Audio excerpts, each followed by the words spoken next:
Welcome to RPG Book Club. On today's episode, everything is fine. Nothing bad is going to happen.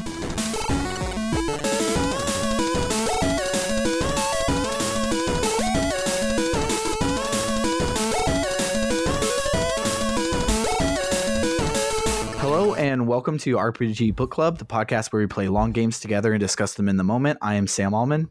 I am Michael Rodriguez, and I get to use the accent in the Rodriguez whenever I want. Okay? I know you're there. I know you're judging me from over there saying, like, last episode he said Rodriguez. Now he's saying it like he's a white guy. I get to do that, all right? Let me live my life, all right? I'm Elias Warren. And you get to say Warren like a white person whenever you want. Warren. I'm sorry. And you, today Mike. we'll be talking about the month of November from Persona 3. A lot happened this month, but we have some stuff to do before we jump in. So the first thing is I made presents for you guys, and I am so excited. I know I am they're too. super dumb, and you're going to open it and be like, why was this on the podcast? This isn't even content. But I was really excited. So y'all can go ahead and open them. Okay. Right now. I mean, and you guys are not going to be able to see this at home, but it's like he really got us this cute little bag, and it's floral, and I really am into that. Oh my god, is this a Floral Maru? I have Mitsuru. What is happening? This is the best thing I've ever gotten ever. What the fuck? This is Oh awesome. my god, I'm like getting emotional. This is even ew. Oh my god. Thank you so love much. it. Of course. Now We get make one sure of these every single time we complete a game because I this is like a badge and I want to. I was legitimately planning on it is just like keep putting feelers out for like what everyone's favorite characters would be, and then when we get almost to the end, make everybody a perler. Yeah. They're so cute. I love it. Spiffle will have to sit out because I don't want to mail anything across the continental United States. But You should just make him one and then like send it to his Twitter. Yeah, like send him a picture of it. he's like, this one Right. belongs to you. If you ever come down, you can pick it up. But Thank you so much. It's great. Yeah, I can't wait to love this. post about this. Of course. so- Make sure you take pictures of it for me so I can put it on our I Twitter am. Yeah. and stuff. Did you make the design yourself, or did you find designs online? I found a design online. I freehand perler stuff a lot. The designs were just already perfect because like I was looking through for like inspiration and somebody had it and it was already good. So Awesome. I really love it. I love stuff like this. I'm really gushing about this. I'm gonna Thank you put her so up much. at This work. is absolute like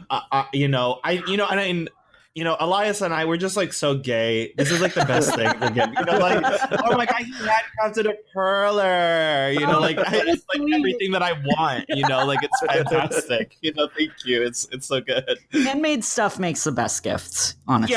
Yeah, exactly. Thank you. Yeah, that's real. That was really great. Thank you so much for that, Sam. Yeah.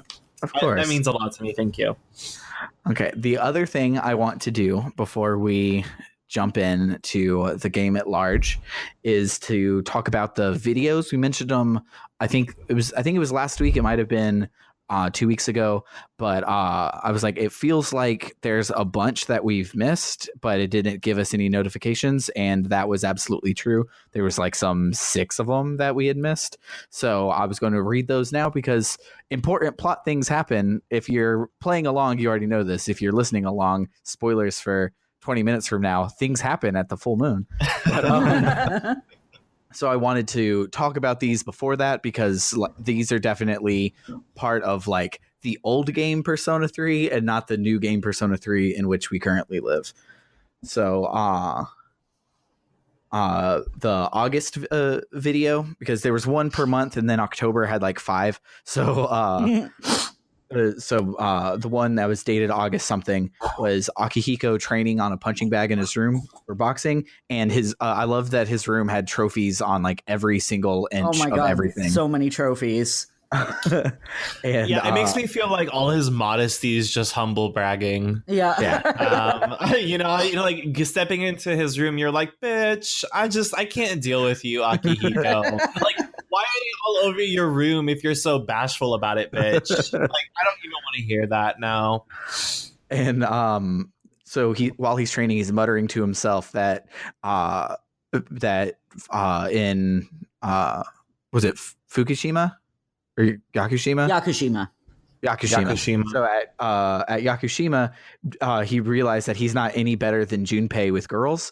So he bought a self-help book on how to talk to girls, and he's doing a practice conversation with himself. And it says, "Try to inject humor." So he's like, "That beef bowl place. Do you want to meet up there later?" He goes, "Oh, that's so bad. What am I, the chairman?" Because Ikuki is just as bad with those puns. And that's the end of that video. They're short, so it's fine that there's like a bunch of them. But then the first September video was Koromaru and Shinji watching a cooking show on TV. I love this one. And so Shinji is like, I could take this and make it for the group, which, as we talked about last time, is explored so much in the portable version, but here, like, this is the only bit of Shinji loves to cook that we get in the whole story. But like now you really know that it's actually a thing. He's a very, very good cook. Like he's assertive. He's a really good cook. And like I said, it's like how you want a boyfriend to be when he's cooking. Just like, no, you put that knife down because I want you to enjoy the food.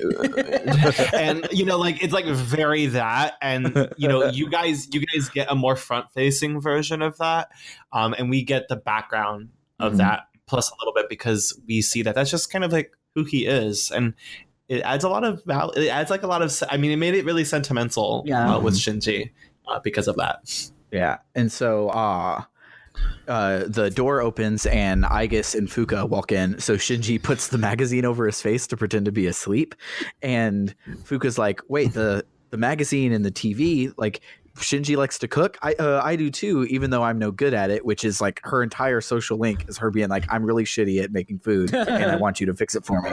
And that's when she finds out in the game. What do you mean? Finds out what? Does she say that in your version? Yeah, so she says that to Shinji in the video right here. But does it not do that for you?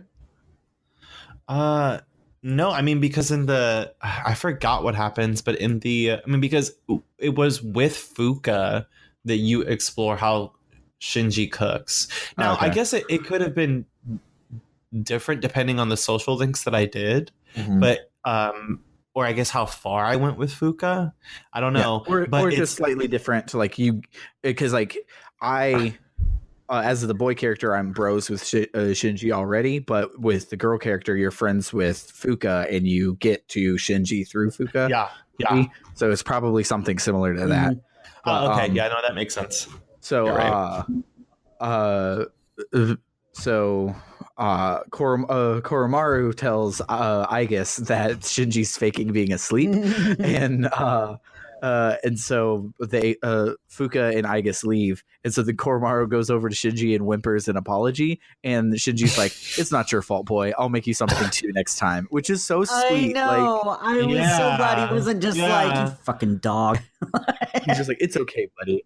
I'll throw you something from the table." You expect Shinji to be like that because he treats you like that, and then it's good to see that he doesn't do it to the pupper. Yeah. The next video was from September 20th, and it's Aigis breaking into to your room, and she's like an inch away from your face watching you sleep, and she's like, "Oh, his fever seems to have gone down," which made me remember that it was during the typhoon when you were sick for a week. So she was coming in and checking on you the whole time. So she's turning to leave, and she's like, "I got to leave before Yukari comes in and gets mad again." And then she's like, "But it's 4 hours until everyone wakes up, so I'll wait here a while longer." And she sits on the floor and watches you sleep. Which, like, if I didn't like love Aigis, I would be really creeped out. But I love her so much that it's so cute to me. Now to study human anatomy. Yeah, it's very nice. It's pretty adorable. Because like in How I Met Your Mother, they talk about the Dahmer Dauber scale, where it's like if a guy stands outside of your side of your door with a boombox playing a song to you, if you like the guy, that's really sweet. If you don't like the guy, that's really, really creepy. And so I guess, so everything she's doing is so cute to me. But like, she was 6 inches away from me when I was asleep for 4 days. Like, that's kind of weird. Don't watch me sleep for a whole 4 days. I think it's for me, the way that I see it, it's like so campy that I just have to laugh at it, because it's like almost, I feel like it's purposely that like 6 inches away from your face to be that comical. Like it kind of would be in a cartoon. Yeah, it's not like she was in your closet like cracked open and touching herself or something. Like it's comical and like right up in your face. So it's like it's played for laughs, and because it's played for laughs, it's easier to think it's cute and not creepy. Yeah. But so then the next one is a steamy one. If you have kids in the car, you should cover their ears. Not while you're driving. Not while you're driving. Both hands at 10 and 2, please. Yeah. So the next video takes place on September 25th, and it's Mitsuru, I'm guessing, in her room, because all of this stuff is from the dorm, but it's like really freaking nice. Yeah, like it's the best room. Like ancient. Is anyone surprised? Not at all. I mean, she bought the school and like the mall. Wears mink to Tartarus. Okay, she's just like that's what she is. Yeah. And so like she has her own big screen TV, like as big as the one that's in the meeting room, and like a living room area in her dorm room and shit. Like it's super duper nice. And so comes in a towel, and she's like, I've gotten so used to walking around without a robe, but it's okay because I'm not at home. And she sits down on her couch and she picks up a swimsuit magazine that Yukari recommended. And she's like, I don't follow fashion. I just let my family stylist pick out my clothes, which is so bougie and rich. Wow. I am so angry at her. Like, wow, she is pretty bourgeoisie. Jesus Christ. And so she's like, oh, I got to get dressed. And so she gets up and walks off screen. And when she's like a pixel off screen, the towel comes back into frame and lands on the back of the couch before it fades to black. And I were both, of course, Ken and I were both watching that together. Like, take off the towel. Take off the towel. Of course, like literally everything in the P3P version is like text. Yeah. So like you get none of that. It's just like she's just like talking, and then it's like Mitsuru walks away. But like it's literally it. On the bright side, your resolution is higher than the PS2 resolution, so your anime cutout of Mitsuru is better than ours. So just the anime cutout. Yeah. No, that's it. Okay, right. Yeah. Yep, you're right. You're right. You don't get the visual gags or anything, but your anime cutout is in HD. So yeah, because that's so important. Yeah, you got me. You do. You do. Checkmate.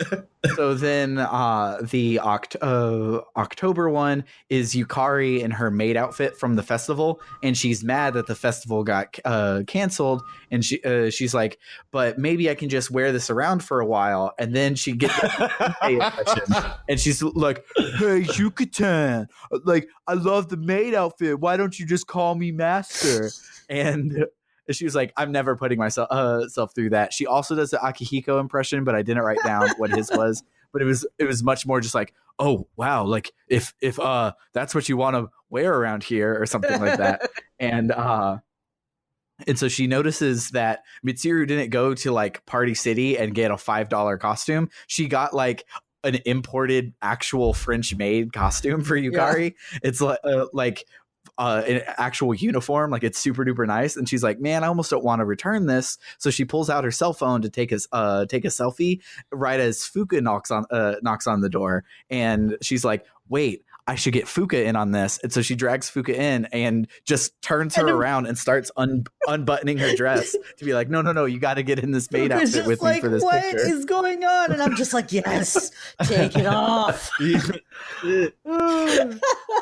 But yeah, those are the videos. They're great. They had a lot of nice flavor to the characters, give a little bit of additional insight that you wouldn't normally get. I kind of wish that we would have saw that though throughout the months, to be honest. Yeah, like, they would have been much better, like as a response to the things you just did, but they didn't give us notifications for them before, and like, how was I supposed to know to go up and check it every week? I would have appreciated seeing those things as like little rewards for dialogues that you do, or for like even if you don't like level up a social link, even if you did level up a social link, seeing something like that would have been pretty awesome. You know what I mean? But it's kind of odd that it's like, I mean, I could see why by design that it's crammed in one night, because it's like, for the design of it, it's recorded and stuff like that. So it's supposed to make you feel like you missed an event, or it's supposed to make you feel like life happened in between, you know? And to that end, I appreciate it, but also to some degree, I kind of wish that I saw some of it in some way. Yeah. I guess with the Shinji thing, I did. Yeah. What they remind me of is in all of the Tales games, you'll just be walking along, and then in the bottom corner, it'll be like press select, and it'll have like a title like what goes around comes around or something next to it, and you press select and it'll pause your game and just bring up the talking heads, and they'll talk to each other and have, I love shit like that. Have a little skit shit like that. That's all stuff like this. That's like, I love shit like that. That's the best. It's like you do a quest thing, or a dialogue triggers a dialogue that you can optionally take. Like I live for shit like that. That's great. That's great storytelling. It's my favorite part about the Tales games. And I was playing one of them. I can't remember which one, but those skits, it was Tales of Symphonia. Tales of Symphonia, the skits aren't voice acted. So like you just have to read along with it. And it's not nearly as awesome as the other ones where you can just sit back and enjoy like a small movie type thing. But anywho, so back to the task at hand, which is talking about November. So a lot of things are about to happen, so strap in. I'm gonna try and get your evokers out. Get your evokers out. Make sure you have them ready, because this is gonna get batshit. Yeah. So okay, but wait. Can I first just? I want us. We're gonna start, like, we're just like going straight like into November, right? Yeah. Okay, so it's important for us to like reflect back on the beginning of all this, and kind of like, I think what a lot of the players have already suspected about Ikutsuki, in that it's cool to have a Mr. Rogers around you, like that's awesome, but without a lot of context, it's kind of suspicious. And at this point, as we're gonna find out, Ikutsuki plays a really larger role in everything. Yeah. And it's at this point that we really start to kind of, I don't know how to put it, it's almost like the drop of Persona 3 starts to happen here. I would say, like, this is when this is the arc of Persona 3. Yeah. And I think right now is what we're about to hear, is like what I've been kind of like holding on talking about literally this whole time. Like you guys had so much things to say about Ikutsuki at the beginning, and I'm just like, Jesus fuck, God, like, you know, like I'm just like over here, and like now I get to like come back like Mitsuru, and just like, yes, we're like yes, I'm just like, yes, like now we get to talk about it. But it's important to recognize, like, all of these months, you know, really by design, in terms of design, we have played weeks in this game. If we were actually doing this as like teenagers, this actually would be happening every week, right? So that's every full moon we come in, like, talk about it. And it's actually pretty funny how like us as adults and you as a player, you have to manage it in the same way that you kind of would if you were in school. Yeah.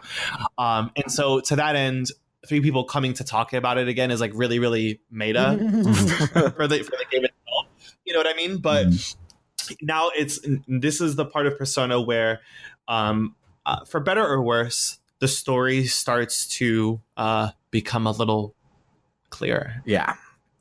So on the 2nd is the day before the full moon, and everyone is gathered around talking about like, oh, I'm so glad that tomorrow's the last shadow. Look how far we've come. Look how quick everything went, and look how many new friends we have. And Akihiko says that he's had his persona for over 2.5 years, and Mitsuru says that for the longest time it was just her because she's had her persona since she was a child, which is nuts to me. Why is she so low leveled? If she's been, she should absolutely be a higher level. Yeah. So back when she was a kid, she witnessed her dad being attacked by some shadows, and that's when she awakened her persona, and she was the first one to awaken a persona after the incident, which then of course became like what her dad started studying and stuff to try and fix the Dark Hour.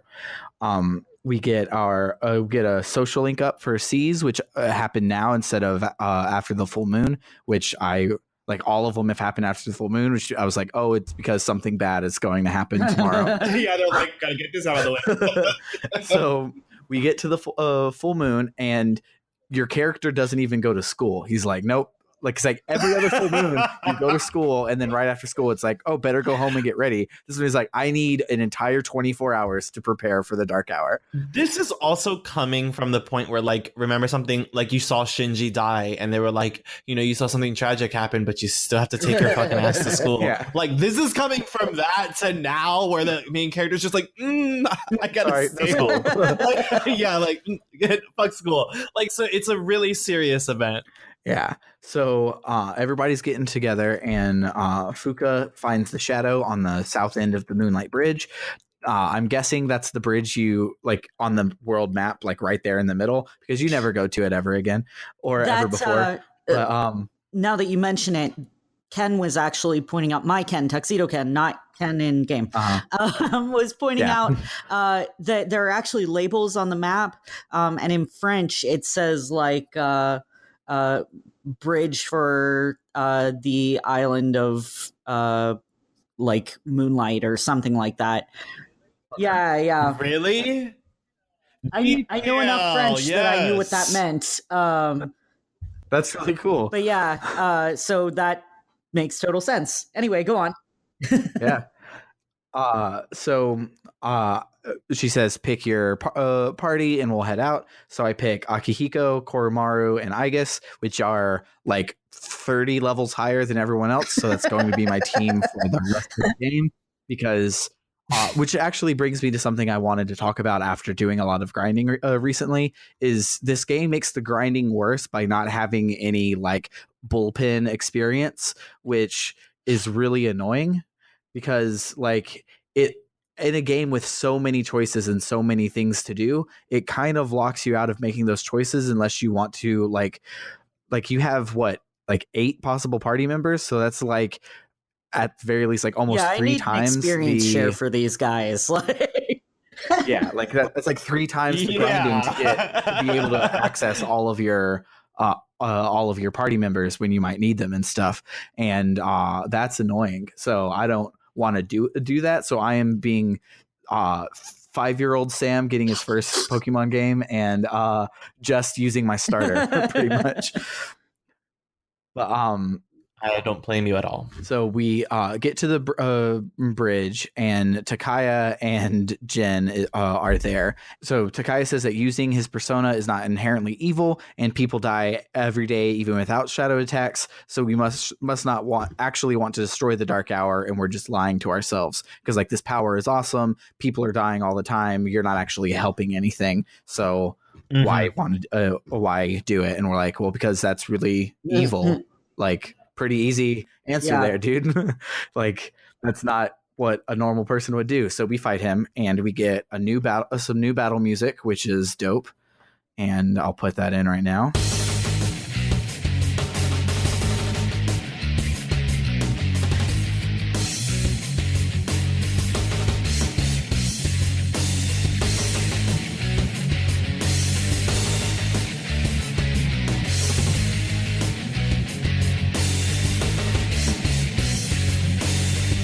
And then these guys went down really easy, which was like, man, like I was expecting so much more from the Strega fight.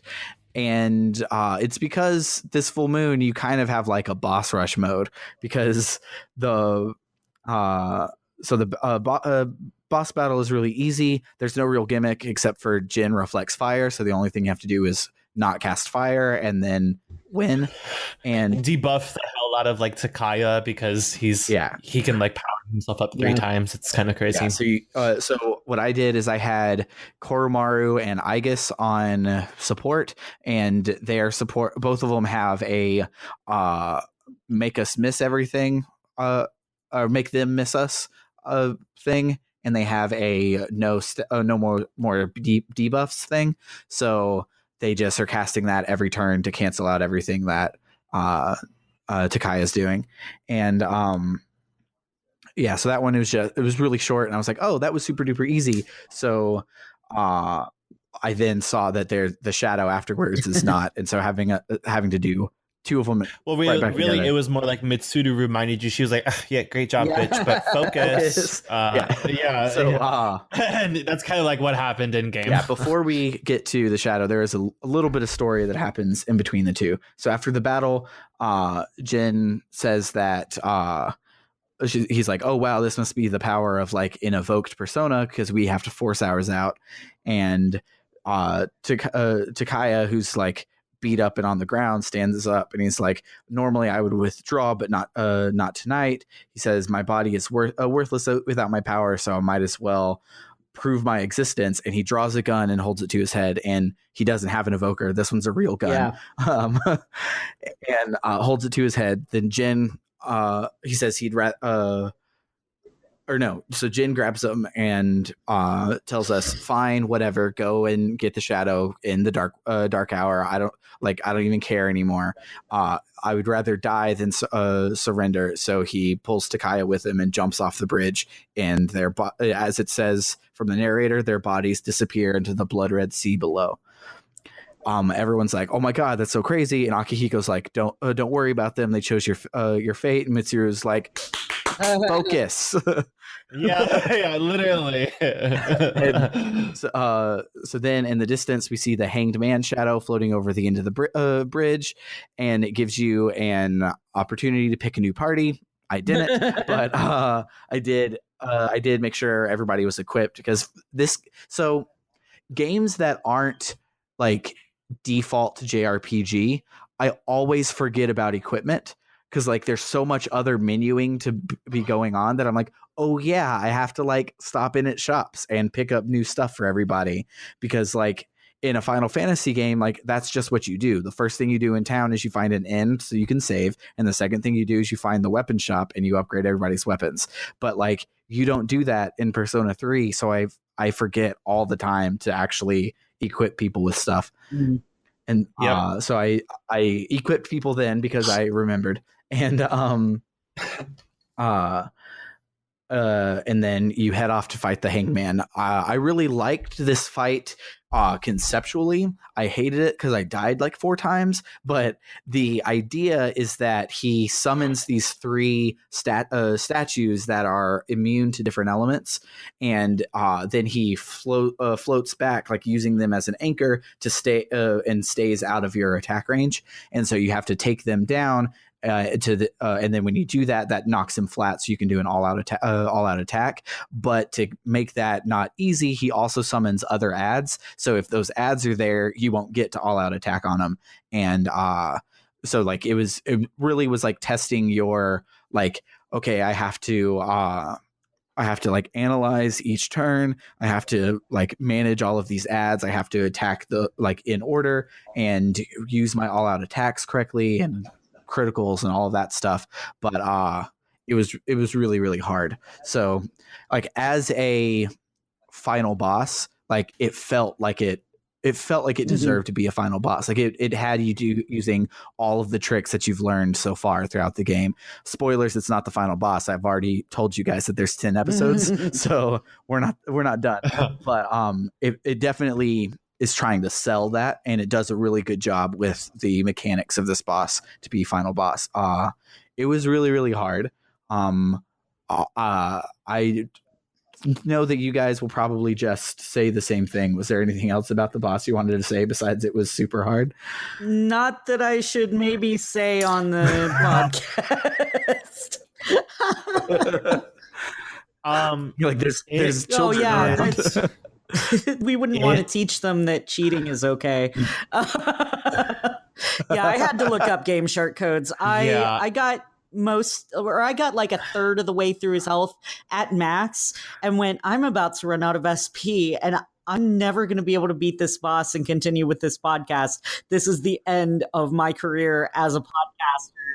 I'm gonna look up some cheats, and so I got myself some Game Shark codes to give everybody max stats. And good thing about the story. See, this is why I wish that I was cool enough to have the original console and stuff, because on PSN download you don't get Game Shark codes. So when I died on him, I reloaded an old save and grinded for about 4 hours. You are at least playing on easy mode, and I made the mistake of going on normal mode at the start. Even with the max health, max SP, and max stats for everyone, it still took me a good 10 minutes to get the Hanged Man down. It was a pain. Man. It was such a pain.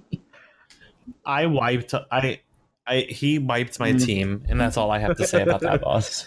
Yeah. That's how I felt about that. He was really, really hard. I'm noticing, because everyone said that Persona 3 was really grindy, and I haven't really had to grind. I've just had to be diligent with Tartarus, which I haven't been the last couple of times. When I ran into Mythical Gigas, I was just I've only been going into Tartarus 2 days a month. I really should go in more often than that. So that's all that is. But these last couple Tartarus bosses and this story boss are really probably where it gets its grindy status. Because you can make your way through the rest of the game just doing 4 or 5 Tartarus nights a month. But this here, one, it's the level curve is kind of incredibly high here. Yeah. It's very weird. It's almost incongruent with what happened the month before. Yeah, that's the reason why it was that's the reason why this was so disorienting for me this month, because I didn't know this, and if you don't know this at home, the P3P version is really well balanced for the most part, but they did rebalance other bosses, and the Hangman in here got a buff. It has considerably more health than it did. In other versions of the game, which is insane because it already had a lot of health, and so it's insane. I don't know what to say. So the shadow finally goes down, and I cried blood, I think, and I guess recommends a victory cheer, and she asked me to pick it, and I picked we don't have time for this. Can we just go home now? And so I guess literally that's what I did. I was I guess bitch, what? Girl. She goes 1, 2, 3. Can we go home now? Which is so great. In her robot voice, it's can we go home now? I love it. I took a picture of the screen so that I could save it forever because it's my favorite. So Mitsuru says that she'll arrange a party for us to celebrate, and she's going to bring sushi for everyone, and everyone's calling dibs on their sushi. They're like, oh, I want the eel, and they're like, oh, well, I want the tuna, and then Igus is like, I want blah blah blah and blah blah blah and blah blah blah, and just names 40 things, and it's sea urchins, scallops, and something else, and they're all like, but you're not even human. You don't even eat. Kin says that we're all immature, and he orders himself a tamago, and everyone's like, how old are you? Junpei's super excited because it was his idea to get sushi, and Yukari says, Junpei, you're just going to get everyone's leftovers, and everyone's having a good old laugh. It's really selling the into the game type celebration thing. It purposely breaks out of the Persona mold that you've been playing for 70 hours at this point, and it feels like credits should be rolling, and this is what the characters are doing behind it while you're watching type thing. And so everyone says goodbye to the dark hour, and they're reluctant to see it go. And then in the morning, Pharaoh shows up in the daytime, and he says, hey, this is the first time we've ever talked in the daytime. I got my memory back. I want to tell you something because I remember my role clearly. And he says that he tells us goodbye, says our friendship was a miracle and our bond will never break. And we get our max death social link. And that's the last time that you see Pharos, at least so far. So it's annoying that he's like, oh, I have something to tell you, and then didn't show up at the end of the month like I was expecting him to. I know. There was at least so far. I'm fully aware that they're not going to just leave him on I have something to tell you, and then doesn't come back. But I was really expecting like more. It's like when I was finishing up, I'm like, oh yeah, he didn't come a week before and tell me to get ready for the full moon. That's so sad. I miss my buddy. So it skips to after school, and we go to the sushi party, and Aigis and Ikutsuki aren't there, but they said that they would join us later. Ikutsuki was just going to do some maintenance on her. So Kirijo Sr., Mitsuru's dad, shows up. He thanks us for our accomplishments. He like comes up and grabs Yukari's hands and is like, "Thank you, especially. I know it's super hard for you." And he says that at midnight tonight, the seas, he calls it by the full thing. I forgot what it is already, but he says seas will be dissolved at midnight, and we can go back to just being teenagers. But everyone's kind of bummed. They're like, "Can we still like live in the dorm and like be friends at least?" So so like the idea there is to like, it was like a comment to like kind of make you, it almost kind of makes you feel like you're supposed to forget what happened, like, oh, you could just be like a student again. And I find that comment was made in the game, or that line was put there because of what happens in the future. So everybody's bummed except for Junpei, who's happy to just eat. And he's like, hey, I want a picture of everyone. So we gather around to take it. Then it cuts to an anime scene, like looking through the viewfinder. And like Koromaru starts barking. Akihiko and Junpei get in a fight. Like the whole thing like falls apart. And it's so cute. I'm going to put so then it's almost midnight, and Aigis and Ikutsuki never showed up. And they're like, okay, well, like what's going on with that? We'll get them in the morning. And then it clicks over to midnight, and the Kirijo's bodyguards turn into coffins, and everyone's like, fuck, still have the dark hour. Like what's going on here? And it's more like wait, what the fuck? Like what's happening? you know, like kind of like that. At this point, I was just like, oh man, I just have a feeling I know what's coming. I'm just like, because somebody's not there, and I wonder why. Yeah, right. So a bell starts ringing, and Kirijo's like, you said that Ikutsuki had Aigis with him, and Mitsuru's like, prepare for battle. We're going to Tartarus. And we're like, but what? Wait, what? What's going on? Like someone needs to know something.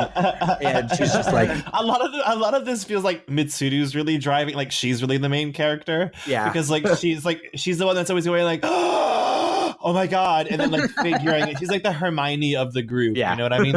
Like really figuring it all up and going like in a real director. It's kind of funny. Like I understand when you pick a mute lead character that you need somebody when a cutscene starts to make all of the decisions. Persona 5 does it by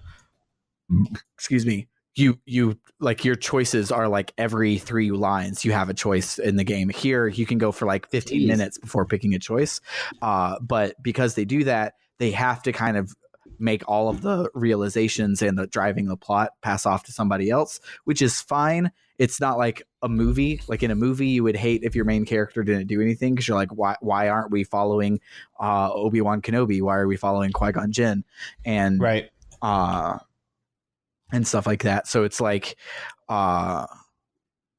it's very weird, but it works here, especially because the main character per se is an ensemble piece, and it's really like you're watching C's as the main character, unless your actual player as the main character. I think that opens up a dialogue about how that probably was like a really intentional design, because you probably meet characters like the people in Persona in real life a lot. And so it can oftentimes feel like that's how people are anyway. You know, like you definitely know somebody who's bossy and somebody who's a little bit more like reserved. Like Elias said that, you know, like he reminds himself of Fuka. So, you know what I mean? It's like, I think by design, I mean, like it works mechanically and for the fact that it's Persona, and that you do need a lead character, but also, I mean, people like the main character exists every day. Yeah. You know, like a lot of and it's not like he's completely spectators.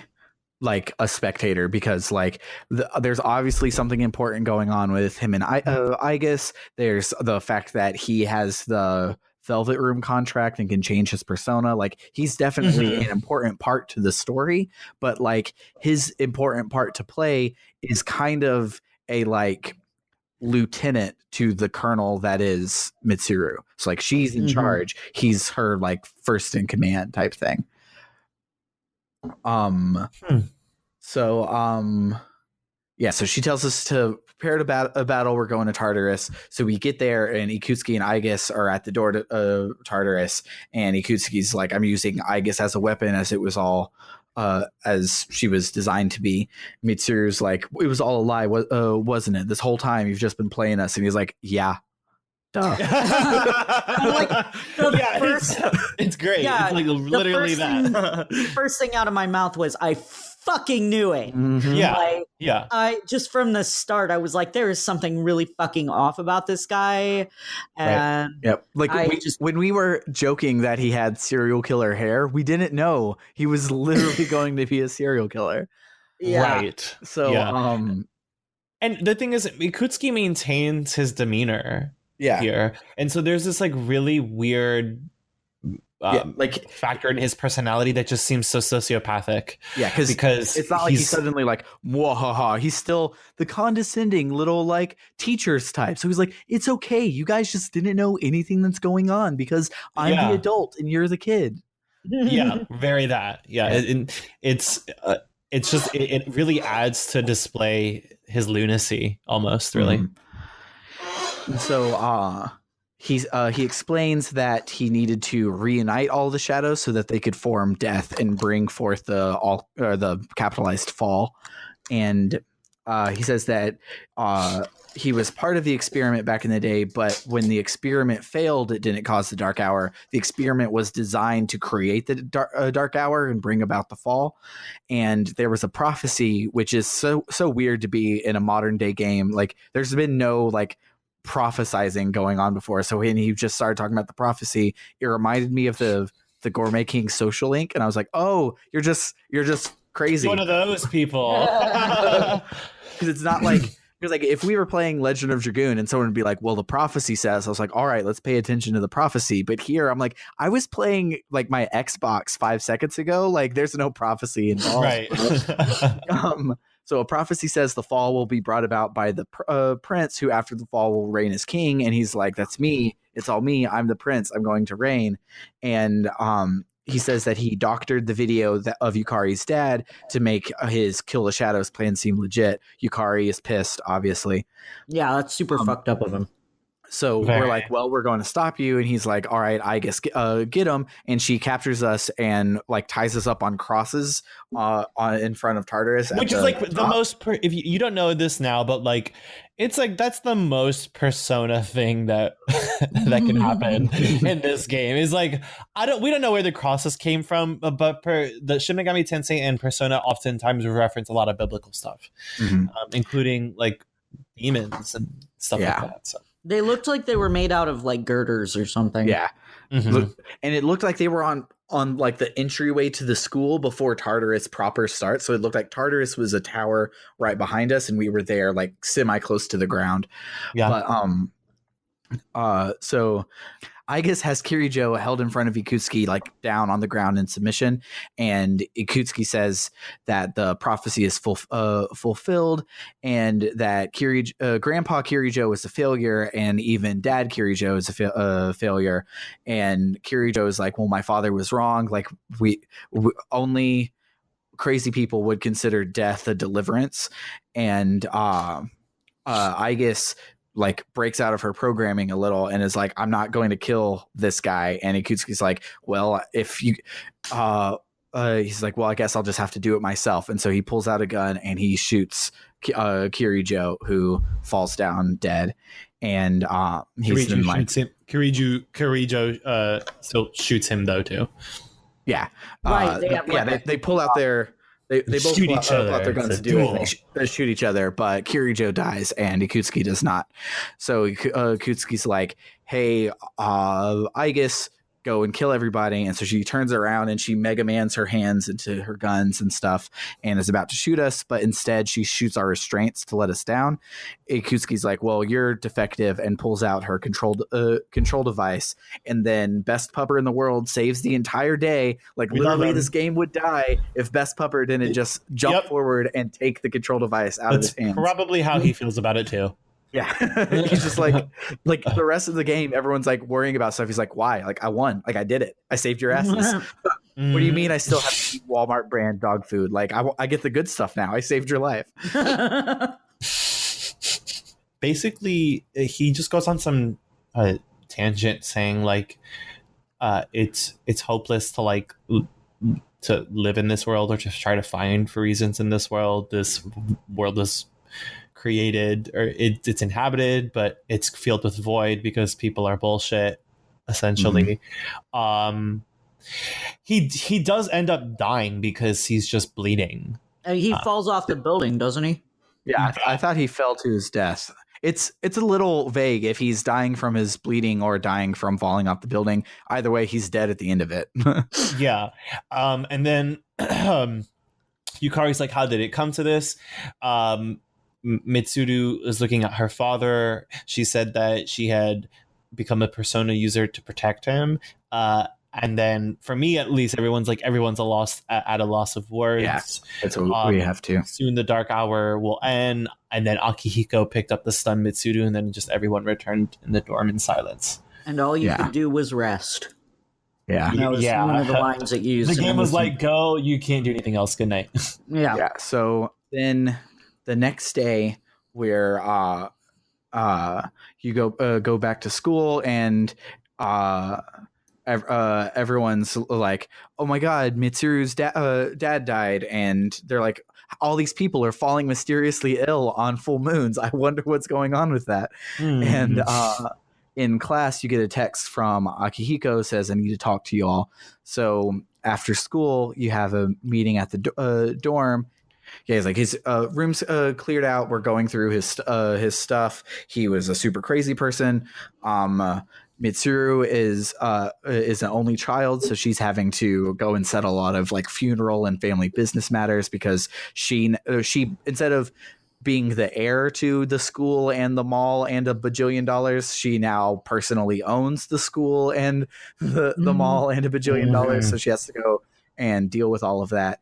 And Yukari's like, oh, I hope she's okay. And Junpei's like, what'll happen to Chidori, like the person that we for 3 months now have had kidnapped and held in the Kirijo hospital, and just kind of fucking forgot about for a while. Really, yeah. And Akihiko, he goes like, there's no word on what'll happen yet. They're probably too busy to be thinking about it. The entire Kirijo group must be in a state of shock. Yeah, and so Yukari says that we have no idea how to get rid of the dark hour. We don't even know what we're fighting against anymore. And Ken's like, well, what would have happened if we had actually been sacrificed? And Fuka's like, there's a lot of unanswered questions, but standing around won't solve anything. But what we do know is that Tartarus is still around and there's a bunch of shadows inside of it. So we should just train and get ready for whatever comes next. Ikutsuki-san also mentioned something called the Fall. Yeah, I mentioned that. Yeah, and Ken was like, what the hell was that? Yeah. And so we all head off to bed, and Fuka stops Yukari and was like, hey, there was a video on the chairman's hard drive if you want to watch it. So yeah, so that night Yukari is watching the recording, and it's the same as the one that she watched before, except instead of saying hunt the shadows that were released. It says do not hunt the shadows that were released. Kind of an important 2 words to be missing. And her dad goes on to say that the leader of the group was possessed by the devil, and if the shadows all joined together, we'll be doomed. And then at the end, don't know why Yakutsuki had to take this part off. Like, it didn't foil his plan. He just was making him look like a crappy dad. There's a message at the end that says that Daddy was the happiest man on earth when he was with you, and I cried because I'm a dad, and that was right there at my heartstrings. And then I realized while I was typing up my notes here that because this music had been used like 1 or 2 times before, but I didn't realize what it was. The music is a medley of the Tartarus theme and Burn My Dread, the theme song for Persona 3. And it's a medley of them together on the piano with like strings, and it's super sad, but like brilliant. And I don't have enough time to play the whole song, like, because it evolves over like 3 minutes and it's awesome. It's really a wonderful music. It's really a wonderful track. It's so good. But I'll probably do like the first like 30 seconds or so right here, so you can hear it go from the Tartarus theme into Burn My Dread, which is pretty great.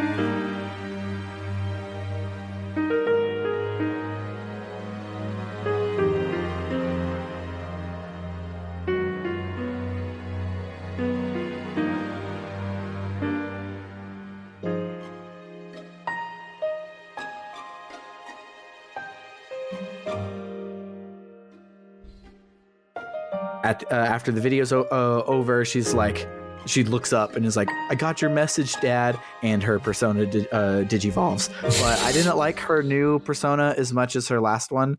Like every other person has been like, oh my God, that looks so cool. And this one, I'm just like, can you go back? You kind of look like a helmet now, and you looked like a Autobot from Transformers. I like the new one. I think I like the new one better. Well, everyone's allowed to be wrong. the two queer people in this show like it, and the one straight guy doesn't. So you're anti-gay. That's like that's all I can get. You hate us. Sorry, that's all I can get. That's like literally all I can get from what just happened. We can turn this back around on you as well. Yeah, I was just gonna escalate it completely.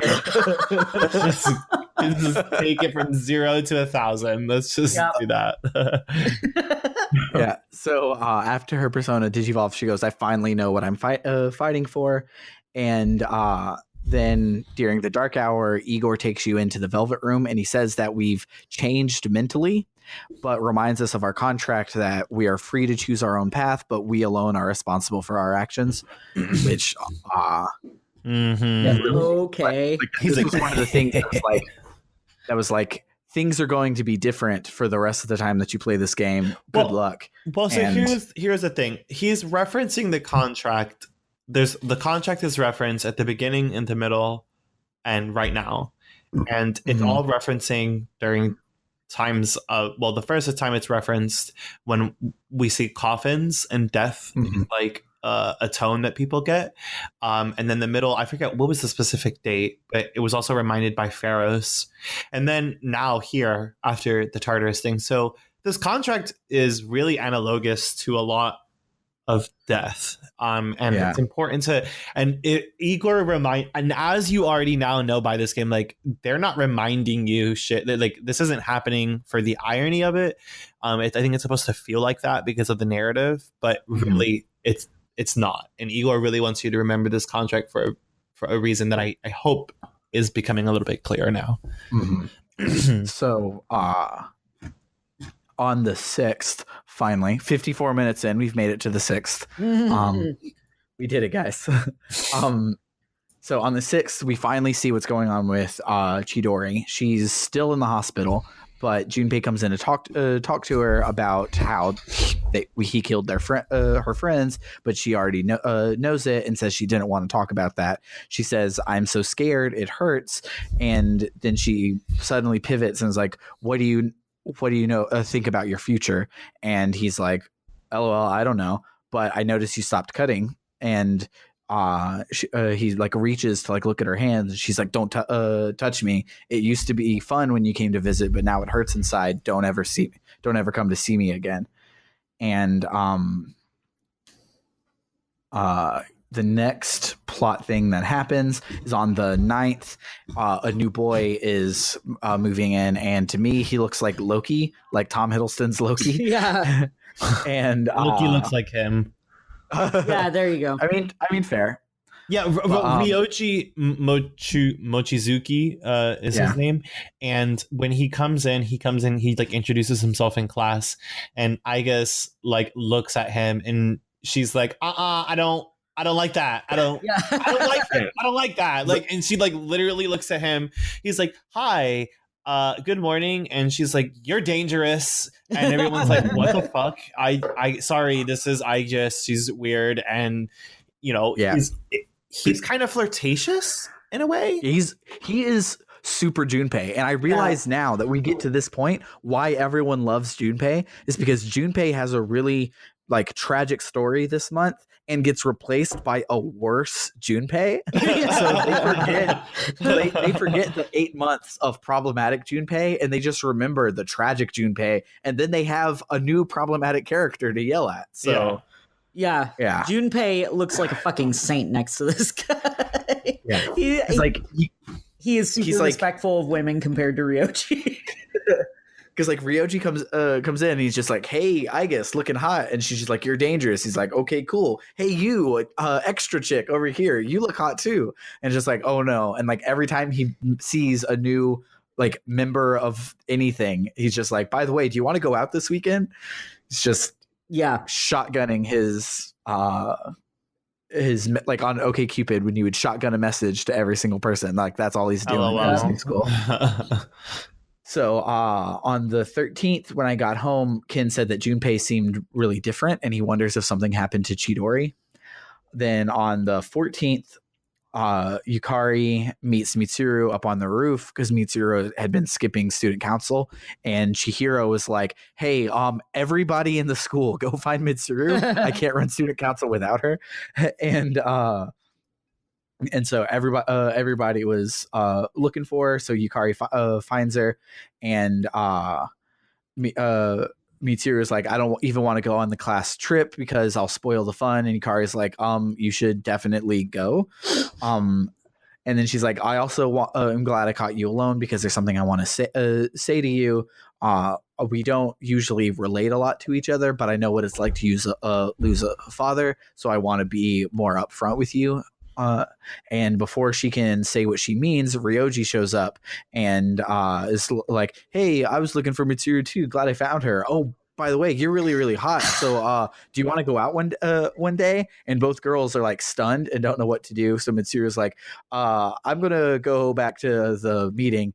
And she's like, "Yukari, thanks for being concerned about me." And then Ryoji's like, "She didn't answer my question."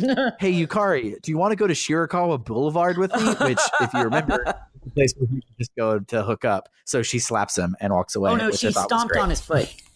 That's appropriate. Stomped on his foot. Yeah. But I was like, "You go, Yuka.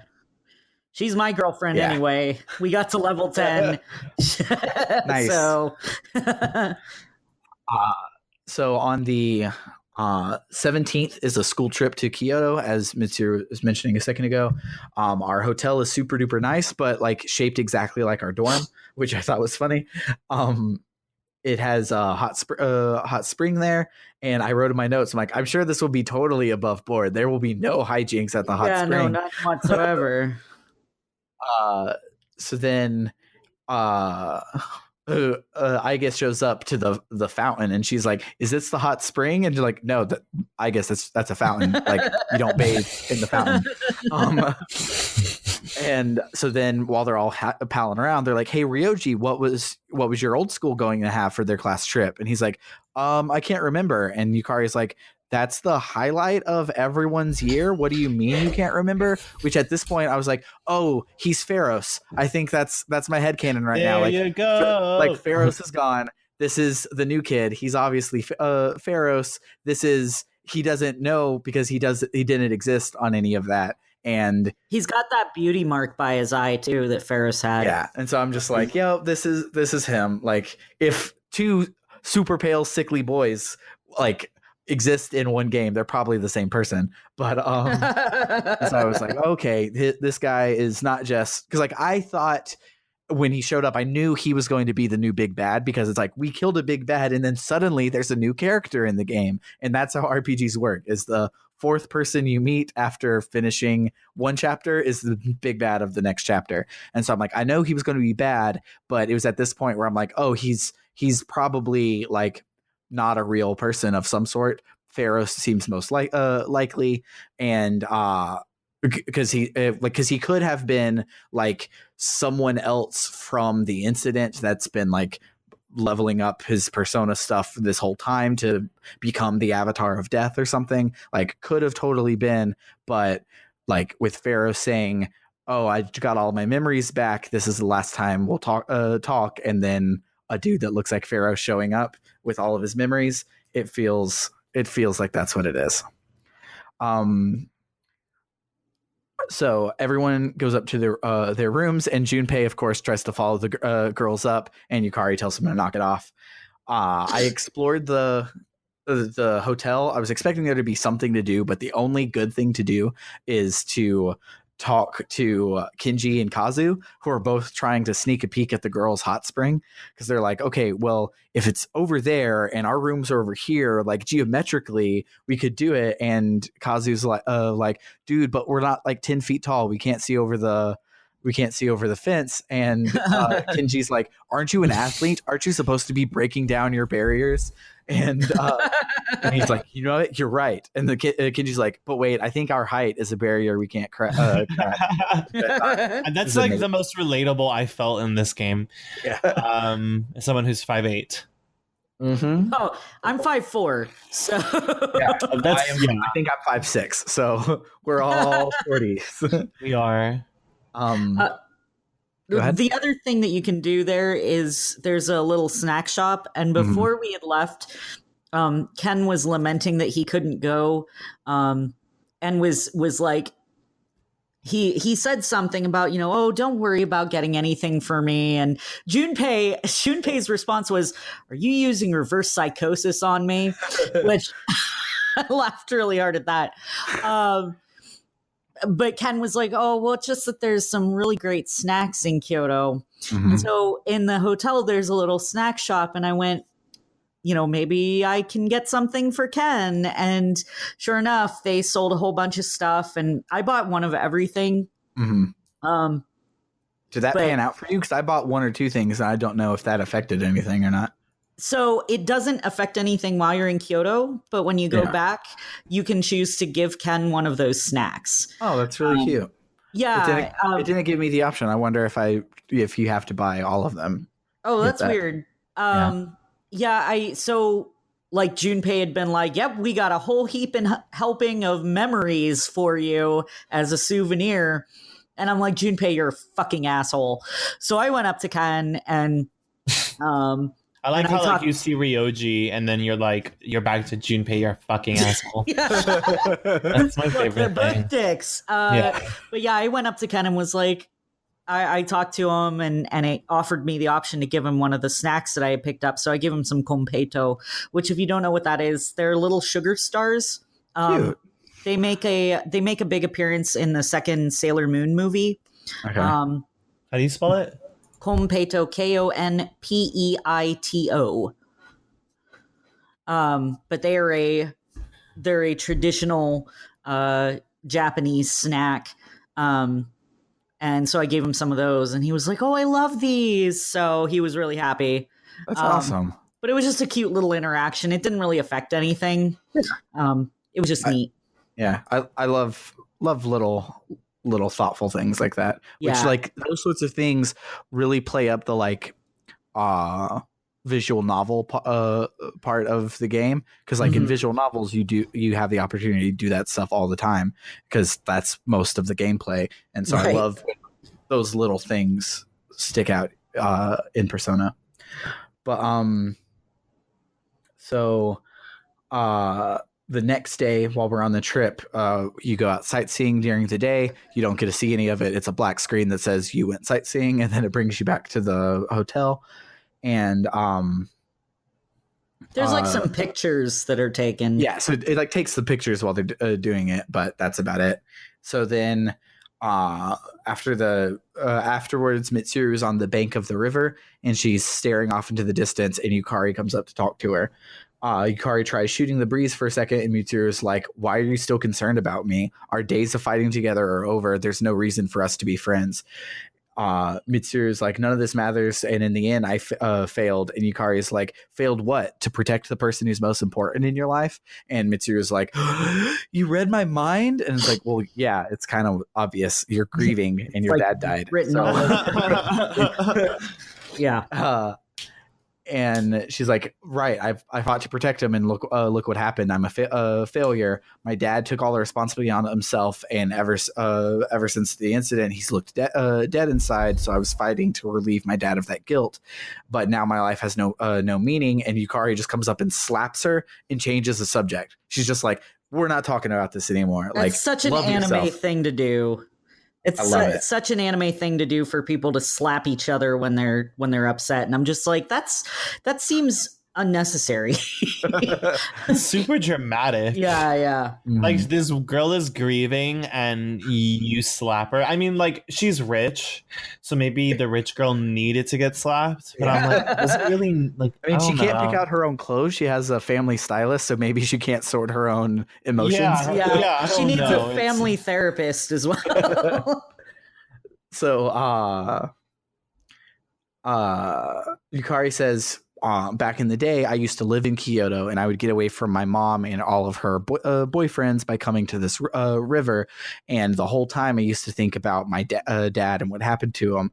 What her dad did was wrong, but he realized that it was wrong. So he fought all the way to the end to try and make it right again. So Yukari is fighting because her dad knew the shadows were dangerous, and Yukari wants to finish what he started. She says, that's all we can do, right, senpai? And Mitsuru is like, I agree. Nothing is over yet. We need to finish things for the sake of our fathers.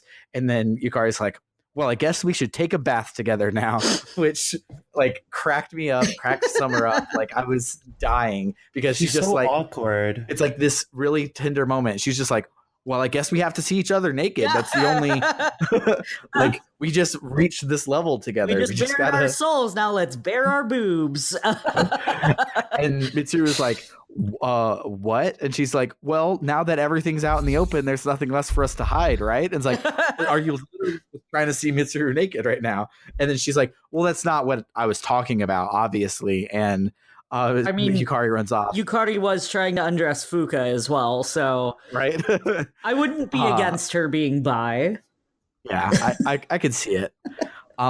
So Yukari runs off, and Mitsuru looks back at the water and says, "Don't worry, father, I'm not alone." And her persona digivolves, and it's super duper pretty. I love it. I love her new one. I loved her old one too, but the new one just like when her old one popped up, I was like, "Oh no, I love that one! Don't turn it into another helmet." And then it actually got really, really pretty. So the guys finally get to go into the hot springs, and Junpei and Ryoji are trying to find an excuse to stay in the hot springs till it switches over to the girls' bath. They ask me what I think about that. I'm like, that's fucking gross. And they're like, well, it was just a hypothetical question. And so it turns out that they tried to come like 10 minutes before shift change so that they could spy on the girls because they're the grossest people in the history of video games. And they say that they're just joking, and they totally didn't plan that. But then they hear a splash of someone getting in the water. They're like, "Crap, we're gonna get caught." And Ryoji's like, "Well, we'll just say it's a misunderstanding." And then you hear it's Yukari and Fuka.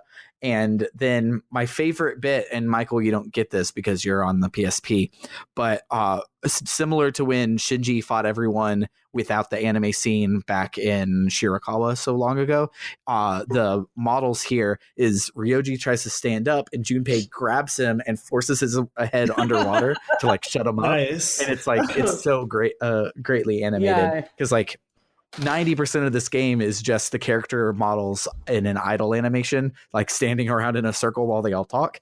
But when they do little stuff like this, it's amazing. So then all four of the girls from Caesar there, and Akihiko hears Mitsuru as the final one. He's like, oh no, we're going to get expelled. It's Mitsuru. She's not going to think it's a quote unquote misunderstanding. She'll execute us. And so Yukari hears the boys and is like, Fuka, go check over there. I think it's a ghost, which is amazing to me that still after all of this, Yukari is afraid of ghosts. And so then there's a mini game that I sucked at. I don't know if it's possible to win it, but I did not. I did. It is possible? I did. Okay, I did not. Yukari and Fuka were coming over. They said go on the right, but they are on the left, which upset me. But I guess it would be their right now that I'm thinking about it. But they're coming down over there, so I go the other way, and there was Aigis, and she sees me, and she's just like, life forms detected, and so then Mitsuru is like, I'm going to execute you. And so at this point, I thought they were about to pull a space funeral on me, because you can't save in Kyoto except for right before you go into the bath. So like, because there was a save point, I was like, they're going to just kill you because if you got caught, because it's funny. And I'm like, this is so great. But I realized that people might not have saved right then, and it would have been really cheap, but I would have laughed my ass off. But so it looks like it fades to black, and it took forever, at least for mine, to load the next thing. But it goes to the cuts to the next day, and the boys are all talking in hushed tones about their quote unquote execution, and that they'll never remember it, but they don't say what it is. And the girls are all refusing to talk to him. What happens if you win the minigame? If you win, the girls just talk about how warm it is. They have a little conversation with each other and then decide to get out. And then it pans back to the guys, and Junpei and Ryoji have passed out and are like floating belly up in the water, and they're all red like fucking lobsters. And Akihiko's like, well, guess we got to deal with this now. So the next day they're all chatting together and are just like, all right, we take this to our graves, brothers. That's cute. Yeah, Junpei said, like, Yukari came up and was like, what are you guys talking about? And Junpei's like, nothing. So yeah, it was pretty great. I actually was worried about failing it, so I was like, I'm gonna do my best, and I managed to get through it. Yeah, I did not do good. So with that, you leave Kyoto and you head back to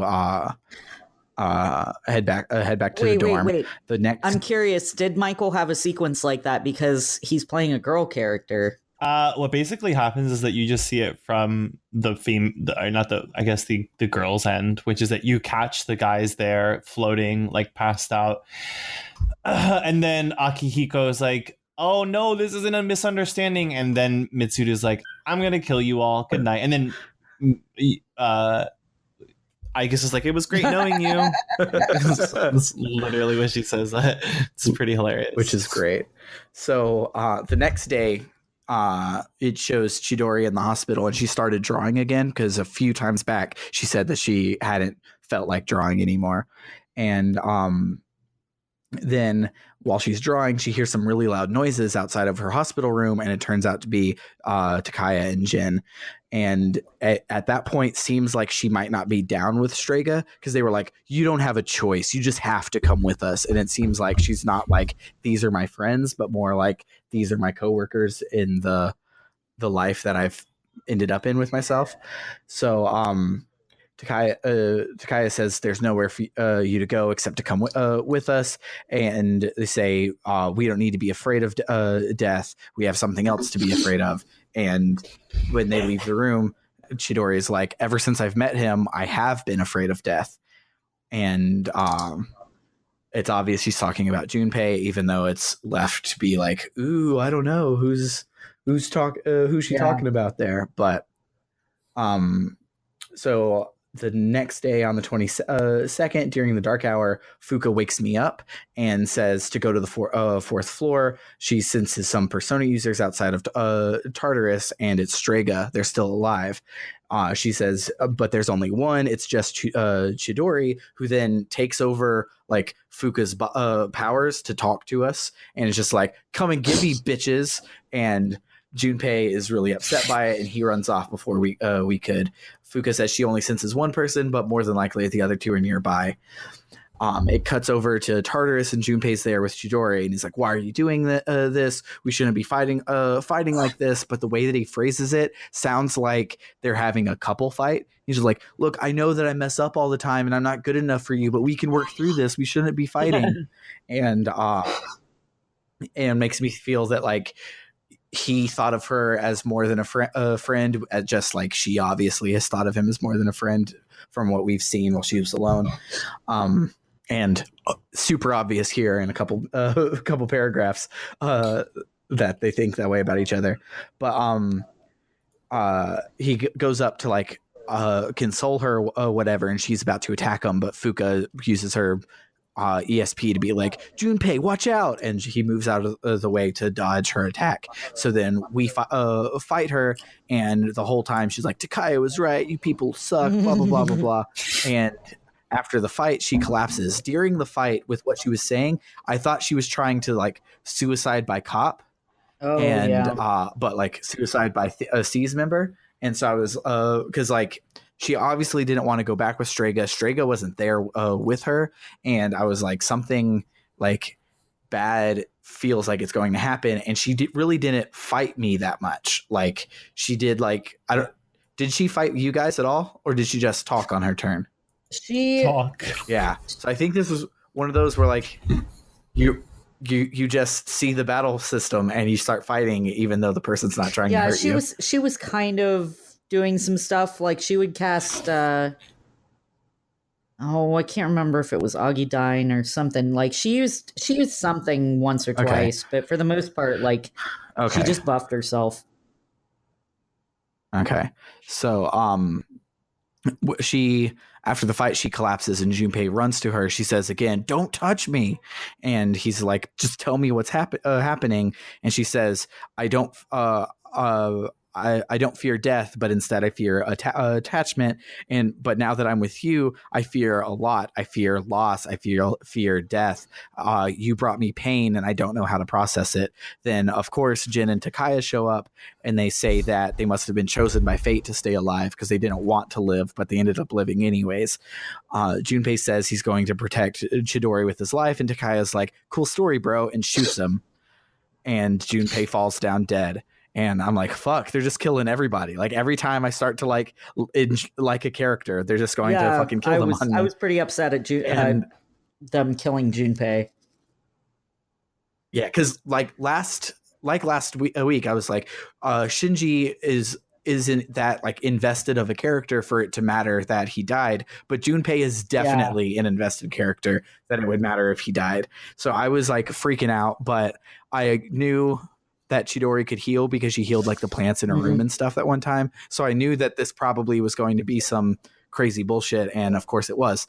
So Junpei wakes up in a hospital, but it's all like faded and dreamlike, and Chidori's watching over him.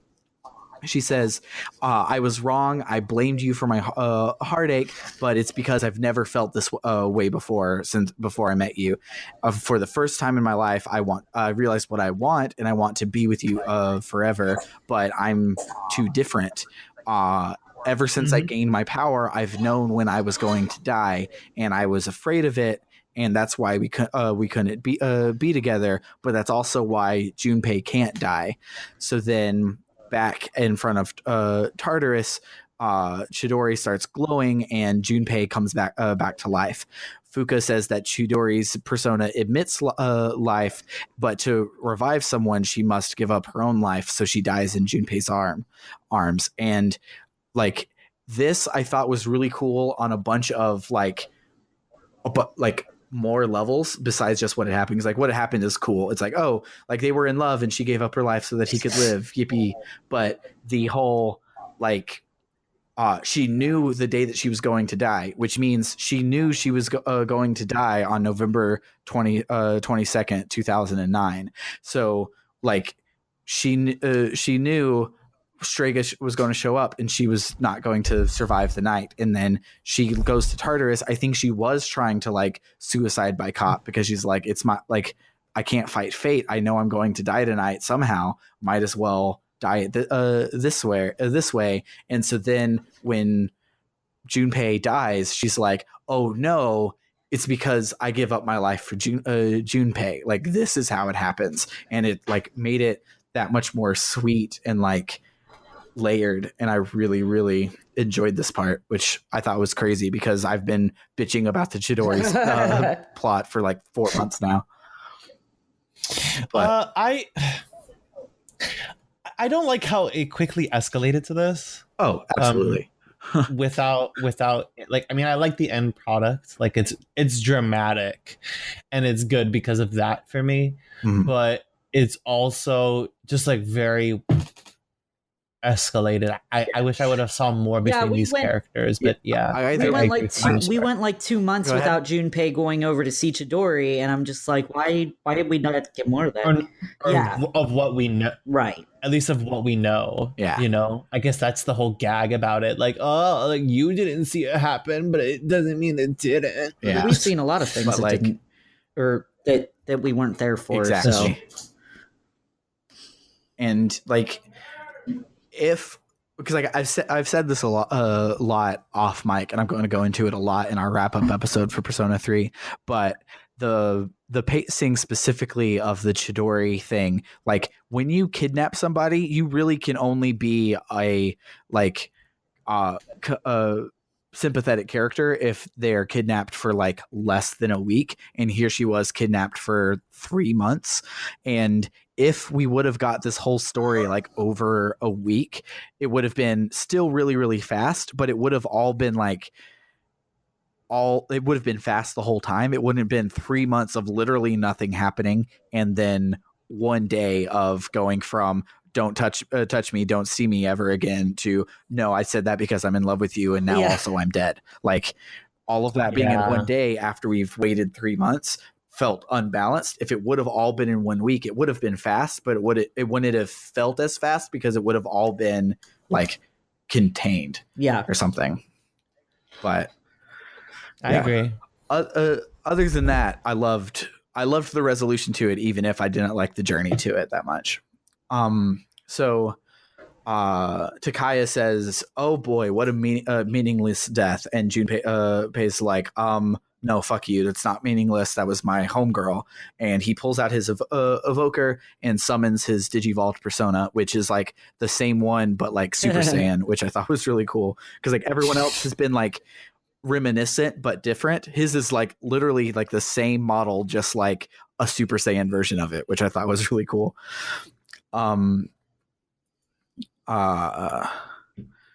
So then he uses one Agidine to just like fuck up Jin and just like blow him away. So it's just like, it's just me and you, Takaya. And Takaya's like, okay, my turn. And he just aims the gun at Junpei. He's like, I can shoot you again. I have 6 bullets in this gun. Only used 1 so far. But then Jin grabs his hand again and is like, don't forget about your mission. And Takaya's like, okay, sure. You guys suck. I'm outie 5000, uses a smoke bomb and gets away. Junpei is like goes back and he's holding Chidori again, and Aki's like, Junpei, don't waste the gift that Chidori gave you. And it then fades to black, and the narrator's like, everybody's really sad and they gave Junpei some space. So then the 24th through the 27th is all the career experience week, which is like a work study type thing that it doesn't show you any of. It's just another excuse to skip days in the middle of the month. And at the end of it, you find out that Junpei played hooky the whole time because he was sad and he didn't want to do any of it. On the 28th, everyone is hanging around telling Junpei to cheer up, and the hospital was going through Chidori's things, and they sent her sketchbook to Junpei, and Junpei's like, oh, I don't know if I'll ever open it, because Chidori always said that her drawings were abstract and they weren't for anyone else. They wouldn't be understood. And Yukari's like, well, I just want to look at it anyways. So she opens it up, and the first page is a super detailed sketch of Junpei. And that's not what Junpei needs after like a week of straight crying. But it still brought him out of his funk in the end. And he goes over to me and he's like, I finally agree that you can be the leader of C's, because I'll need your help if we're going to stop the Dark Hour. Which, like, it's been 6 months, dude. You probably should have realized that I wasn't taking you on any missions. Right. Like he just had to get over his own ego. That's like literally it. Yeah. Then on the 29th after school, just because you get greeted, I don't know if we've ever mentioned it, but you get greeted every time you come home, and someone's just like, hey, how was school today? Most times, but sometimes they'll throw in a little bit of plot stuff. And Ken was like, hey, Ryoji's upstairs. He's hanging out with Junpei. It's really good to see him like having fun with somebody again after all this crap that's happened. Then on the 30th, Ryoji visits Junpei again, but this time it's a cutscene, and so he's just like, peace guys, I'll see you all tomorrow. And as soon as he leaves, Igus comes out and is like, is he gone? Because he's super dangerous and I don't want to be around him. And Yukari's like, well, he might be dangerous because he was hitting on Mitsuru when he first met her, but like not taking Igus seriously. And Igus says that she envies Junpei because she doesn't know what it means to live. All she knows is what it means to function. And she doesn't understand living, but she understands loss, because if anything happened to the main character, but she's telling that to the main character. The main character cuts her off and is like, don't worry about it. You don't have to worry. Nothing's going to happen to me, which probably means something's going to happen to me. So she says she wants to always be with me and protect me. And then as she's leaving, she says, Ryoji is dangerous, and since I'm a machine, I can't die, so I'm going to protect everyone. And that is the last bit on the 30th before we start December, which December 2nd is a full moon. So I don't know if this will be our blue moon or if January will, but we have some exciting things coming on. Probably double dungeons here for one of these next weeks. Yeah. LOL dungeons. Most of them have been a conversation, not a dungeon. But yeah, that wraps up November. This was super duper packed, and because of that, we're going to save our social links for if there's a chance that the rest of the game will be super packed, and our social links, like if there's a really, really cool one and we have time, we might do it. But we'll beat the game on the 9th, and then what day would that be? So then the 16th, we'll have a wrap-up day where we basically talk about the game as a whole. We go back and we like, oh, I've been thinking about this. And we go through things like the answer for Persona 3 Fest. We'll talk about like the story that happens there. I probably won't beat it in that week, but I'll just look up like a Let's Play and see what happens. There's no way I can beat that in a week.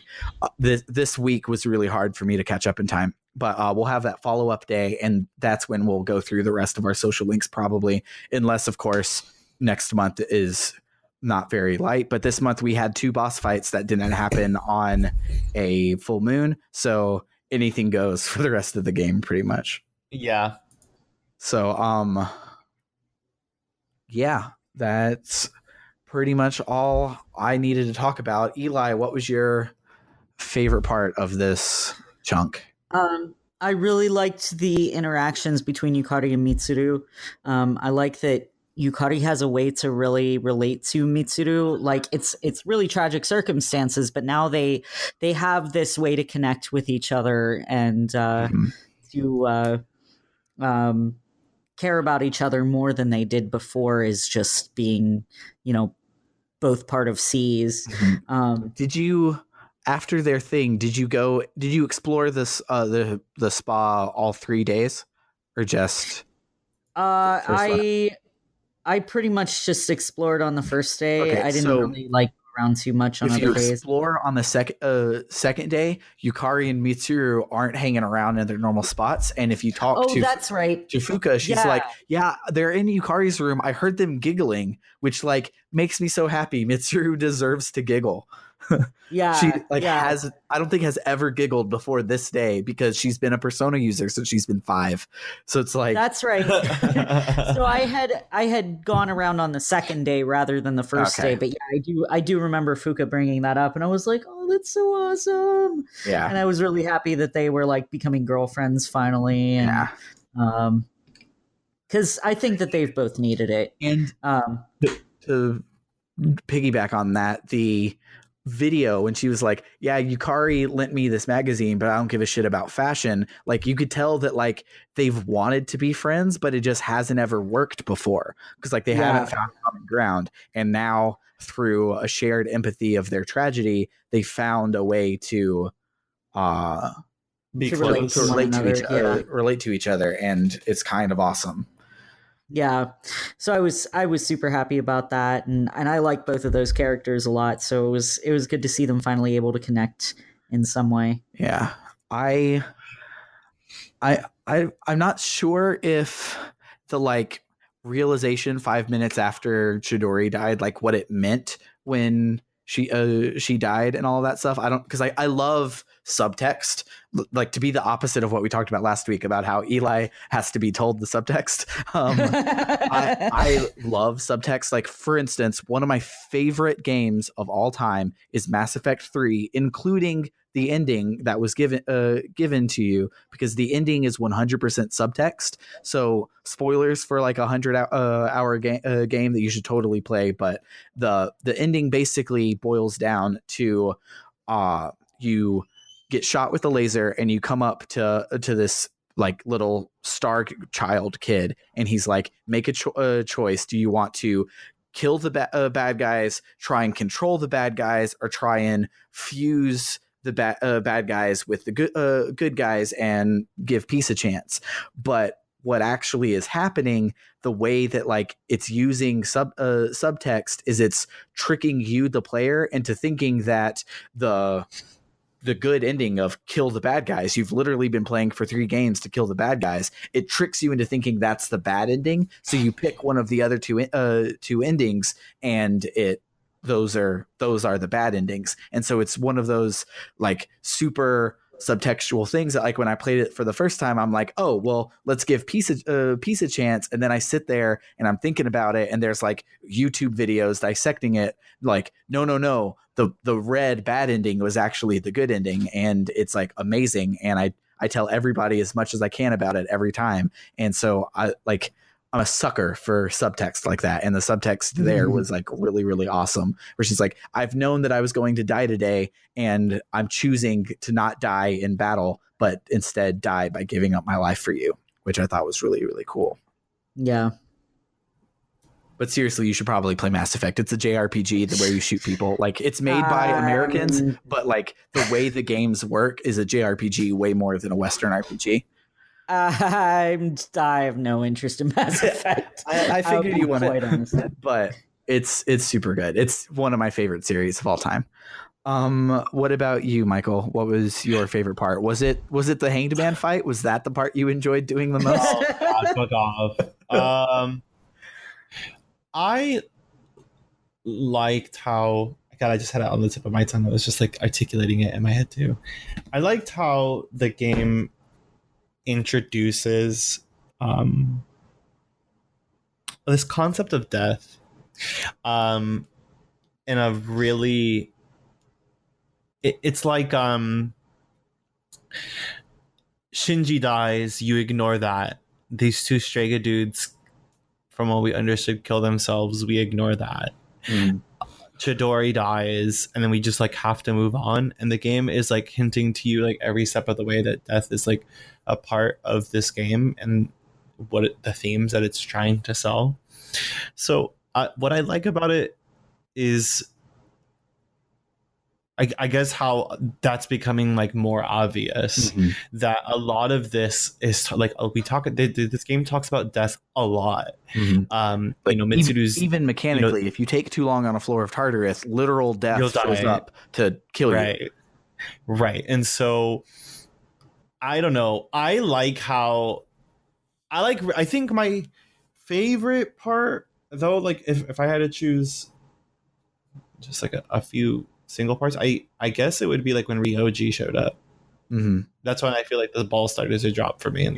Because like when Ryoji shows up, it's like is the start of a new chapter, and this last chapter has been 70% of the game, but those first 2 months, like so much stuff is happening like every single second, so it feels like that again where like every day there's a new thing that's like figuring out what's happening with Strega, figuring out what's happening with Ryoji, like figuring out what it means to still go to Tartarus and all of that stuff, where it's like it's the new chapter, and it's like it like makes things super different. Like even though Ryoji hasn't done anything yet besides be a creep, like it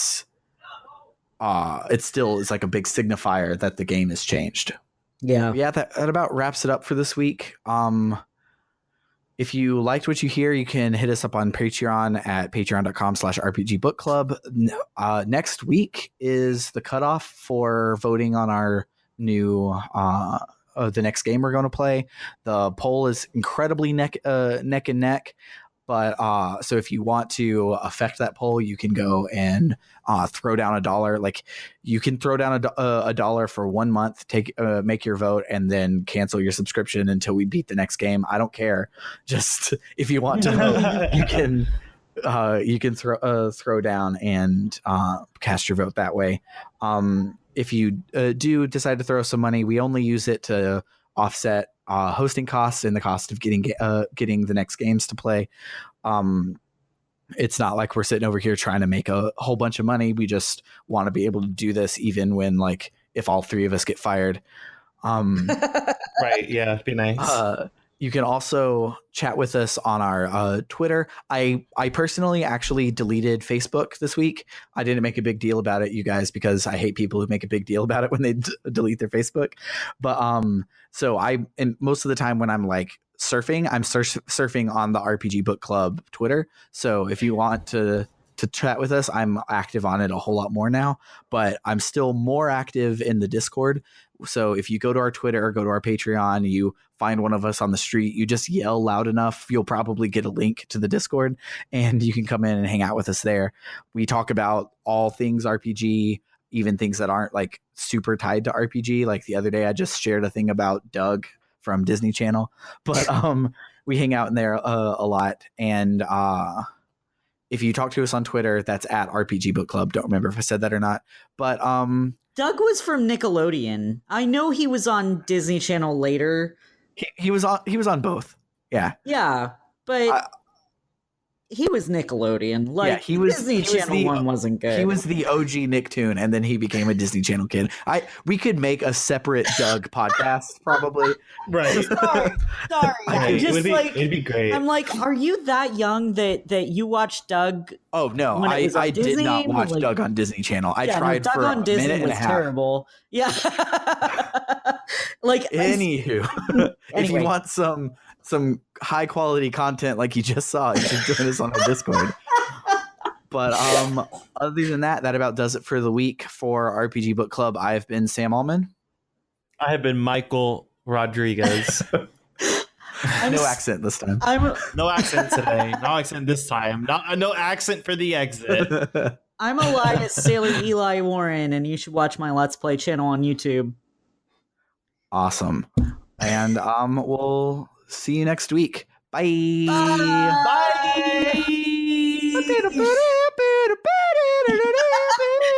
Bye. That's exactly what it sounds like. Yeah, we should do an a cappella version of that someday. Fuck that.